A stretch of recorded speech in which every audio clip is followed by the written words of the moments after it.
series we began a few weeks ago at Conference Conquest. Remember, beloved, remember 2 years earlier, Acts 23, verse 11. Jesus had appeared in Paul's jail cell in Caesarea and told him 2 years ago to take courage. Take courage because you will witness for me in Rome.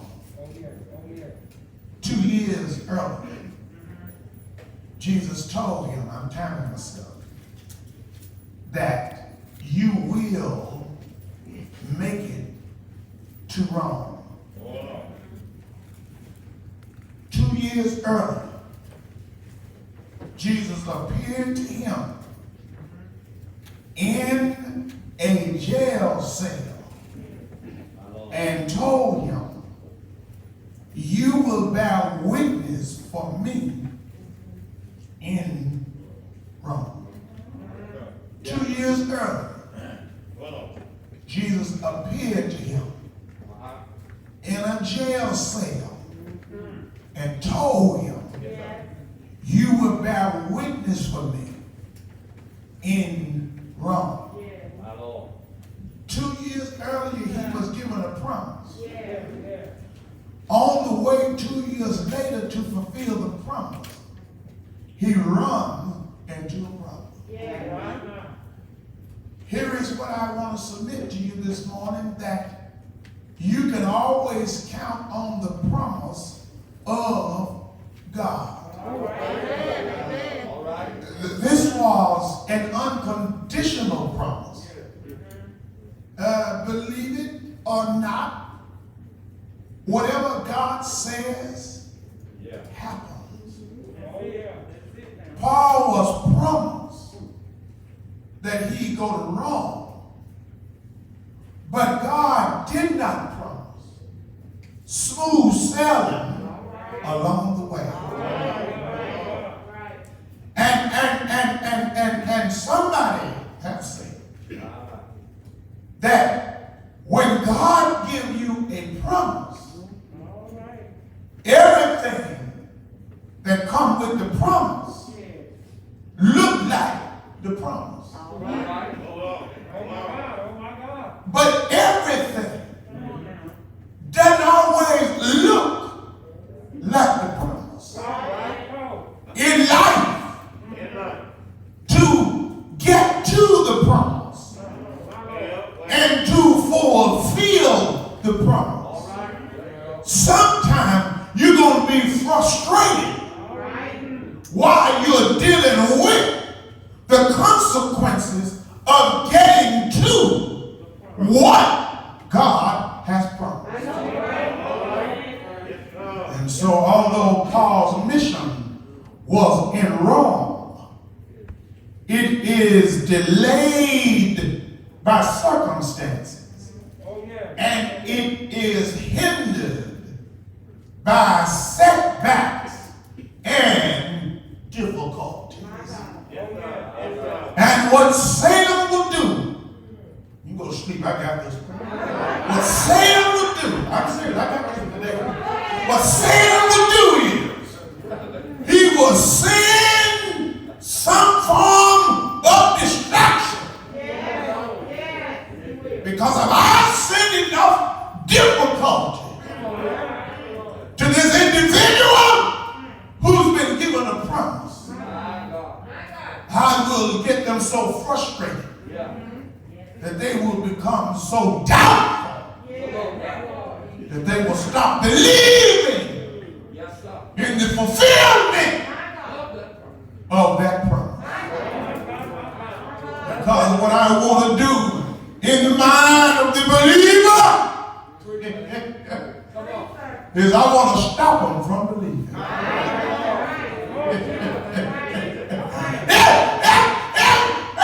You go sleep. I promise I got it. If I can distract them, I can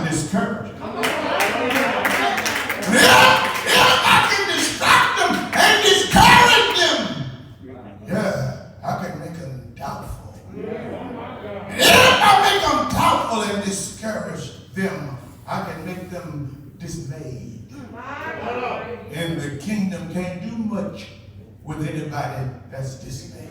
And so what I want to do is I want to tear down the church that Christ built. And whatever I got to do to tear down the church that Christ built, being that the church is composed of many members, but one body. If I could stop the leg of the church, she won't walk. If I can stop her from clapping, I'll dysfunction of the hand of the church, she won't clap. If I can mess up the brain of the church, she'll stop thinking. If I can mess up the knees and the mobility of the church, she'll stop moving. Well, I'll distract them. I'll give them storms. I'll give them trouble. I'll allow death to come to this family. I'll allow sickness to come to this family. I'll allow depression to come to this family. I'll allow this family to be without a job. I'll let this family not make ends meet, because my final goal is to destroy the church and discredit whose founder they stand on, which is Jesus Christ. So if I can distract them, I'll destroy. I don't want them to look like who they say they are. That's why I keep churches fighting. Because if I can keep them fighting, they won't look like the family. That's why I keep them doubtful. Because the Christ that they profess will not be the Christ they display.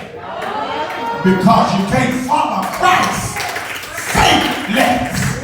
It takes faith to follow Christ. It takes faith to be saved. It takes faith to be a believer in Jesus Christ. Because it takes faith to give your hard-earned money. It takes faith to give 10 cents out of every dollar. It takes faith to take care of a preacher who put his pants leg on one leg at a time, just like you do. It takes faith.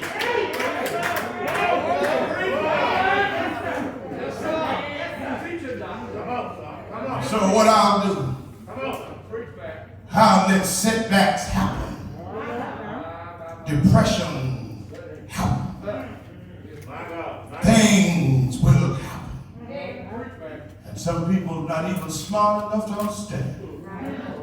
Their life is so jacked up from the floor because they made no commitment to Jesus Christ. Satan got you right where he wants you. He wants you to be doubtful. He wants you to be critical. Because you being critical is not crucial to others, it's crucial for you. So Paul's life at this time in Acts 27 is what we will call a metaphor. It is a metaphor of what all Christians experience in their voyage through life. These 276 crewmen and passengers are right in the midst of seemingly hopelessness. Because, sisters and brothers, verse 13, I got to preach again, I can't. I was going to just teach you. Verse 13 is a prime example of what happened to us in our pride. You see, the centurion, remember, as I told you last time I preached it, part 2, he was ignoring the prisoner. But see, you gotta watch who you frowned on. Because a person don't have the position, doesn't mean they don't have no power. Because that person that you think don't have the position may have the power and may be holding the key to your promise. Because had not Christ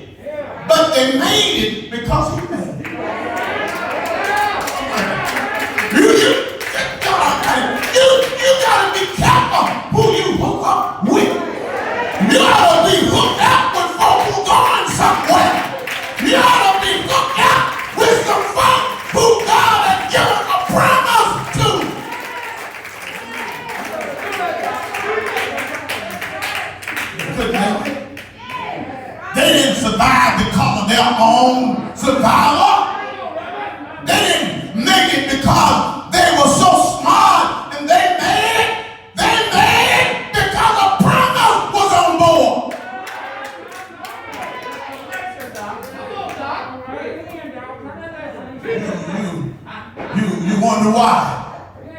Why you not going anywhere? You wonder why you're sinking? You gotta watch your surroundings.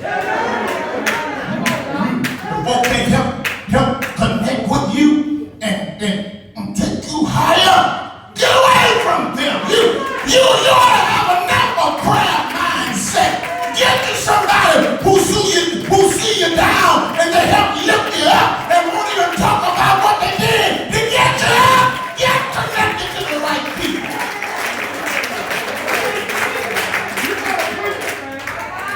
Somebody don't talk to you no more. Who gives a rat's tail? Yeah, who don't talk to you? Sometimes you don't know how down you were when you were talking to them no way. Because all they did was talk about everybody else. You need some folk who gonna talk about power. You need to hook up with some folk who gonna talk about prayer. You need to hook up with some folk who going somewhere.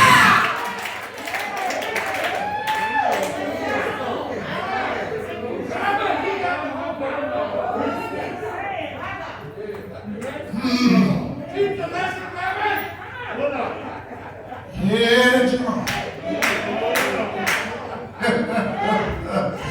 Head to wrong.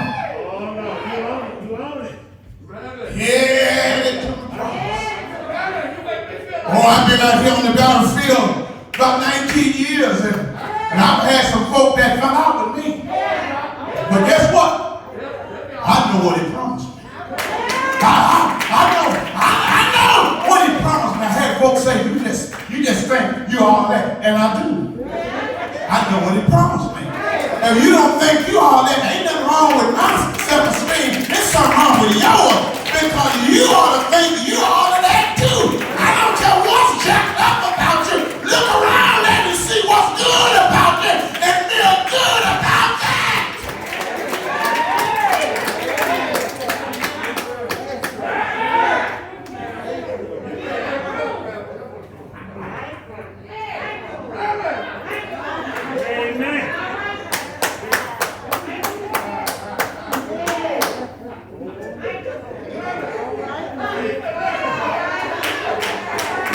See, everybody else on the ship, they panicking, but Paul, can you hear what Paul's saying? They should have listened. They should have listened. Ship never rocking the real. Paul saying they should have listened. Can't you hear the Lord speaking to Paul's spirit saying, you're going to make it.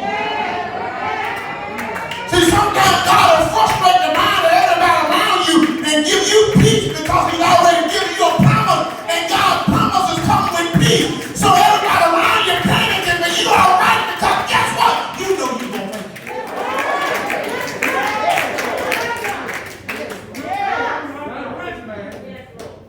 Verse 13 is a prime example of what happened when we get caught up in our own pride. We are deceived and we're misled by the direction of the wind.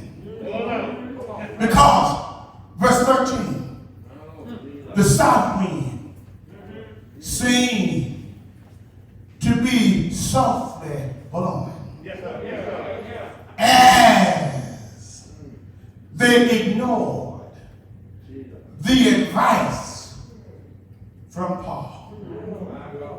Verse 13, the wind was favorable, but the south wind, in verse 14, turned into a terrible storm. It turned into what they call the northeast. It's the Euroclydon, meaning that the east wind and the north wind hook up with one another. If you don't really understand that, let me be your meteorologist. It really means that the storm was severe. And let me tell you this, you got to be careful looking down on others when you feel like you have arrived, because all of us going to experience some severe storm. Yeah. Don't be so caught up thinking that you made it to the I Made It Boulevard, because none of us have made it, because as I read and studied, I thought about the 33rd verse of John 16. What Jesus says, in this life, in John, you're going to have some tribulation. So the question of the day is this. When your wind turn into a storm, how do you handle it? Because that's a sign of hopelessness. Well, let me encourage you by telling you that even when that happens, don't give up. Keep sailing. Lay down, don't give up. Keep sailing. Lost something, don't give up. Keep sailing. Because even when the south wind changes, you can keep sailing. Because see, the south wind means that things are going your way. But the south wind means things are going like you want them to go. The south wind means they're going in your favor. But right now, let me say to you, winds do change. I said winds do change. I said the winds do change. So you be careful of how you treat folks when the wind seems to be going in your direction, because the wind do change. Be careful of what you say about folks when they're going through something that you're not going through yet, because the wind do change. Don't talk about folks' children because yours are not out of the wood just yet. Be careful because the wind do change. Three things you need to remember. Number one, just some life lesson. I'm done. When things are out of our control, they're never out of God's control. No matter how impossible the situation is. Have you been in rivers that seem impossible? Have you in the mountains that you cannot tunnel through? God specializes. I said God specializes in things that seem impossible. And can I just throw this out there for free? You don't even have to tip me for this one. He can do what no other power can do. I said God can do what no other power can do. Maybe you've never been on your bed of affliction. The doctor have done all they can do. But God specializes in things that seem impossible, and he can do what no other power can do. Have you ever been down and didn't he lift you up? Have you ever been hungry and didn't he feed you? Have you ever cried and he really did wipe the tears from your weeping eyes? Have you ever been sad and he really stepped in and gave you joy? Unspeakable joy.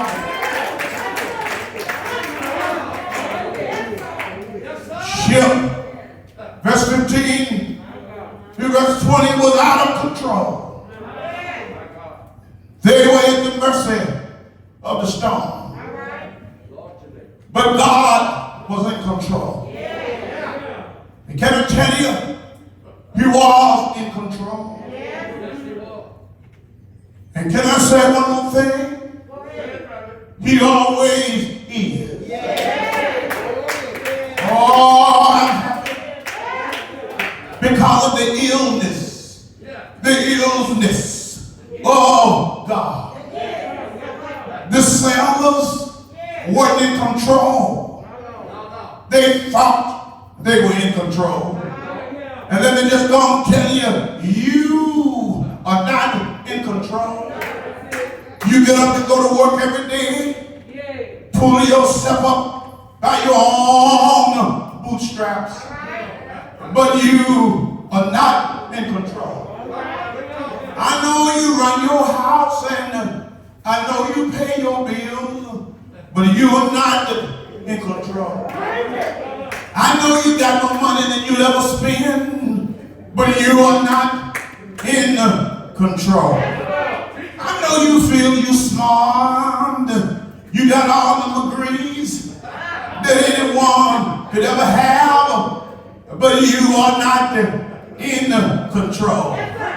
Every storm that come our way, God, He is in control. And what I like about God is being that He's in control. He He don't have to read nobody else's manual. He always in control. He don't have to do no research to know how to cure no diseases. For all power in heaven and earth belong to my God. And you don't need no systems to be God, but he's already God. The earth is the Lord's and the fullness thereof, and the world and they that dwell therein. Oh, I know he's in control because he's God. And then the second thing I want to tell you, we're not necessarily out of God's will when we get caught up in a storm. You can be in the will of God and still got to go through a storm. Because Matthew 14, after Jesus had got done feeding the 5,000, he made his disciples get into a boat to go to the other side. And when they were on their way, they were in the will of God, and still a storm arose. There was a storm, but they were in the will of God, because God's will sometimes include a storm. God, why would you give me a storm and I'm in your will? And I could hear him saying, if I didn't give you a storm, you wouldn't pray right. If I wouldn't give you a storm, you wouldn't submit to my name. If I didn't give you a storm, you'll try to take my glory. Every now and then, I'll let a storm come. Storm! When he can get too high. Storm! He can going out too far. Storm! When you call my name, yeah, my people will call by my name. They humble themselves and pray and seek my face and turn from their wicked ways. Thank you for giving Orlando a storm, because if I never had a problem, I would know that my God can solve.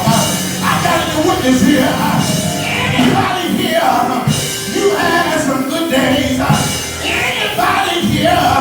You had some bad days. Anybody here? You had some hills to climb. Whenever you turn around and think things over, but your good days outweigh your bad days, so you can complain. We're not necessarily out of God's will, because we get caught in a storm, and we're not ever caught out of God's care when we get in a storm, because even the sailors, even though the sailors, they did not know, they didn't know what they were, because for so many days they didn't have no sun, for so many days they didn't have no moon, they couldn't see, they lost control of the ship. What did they call by telling you, you may not know where you are, you may not know what's going on, but I got somebody, he knows right where you are. I know somebody this morning, you going through a dark place. I know somebody this morning, things might not be looking so good.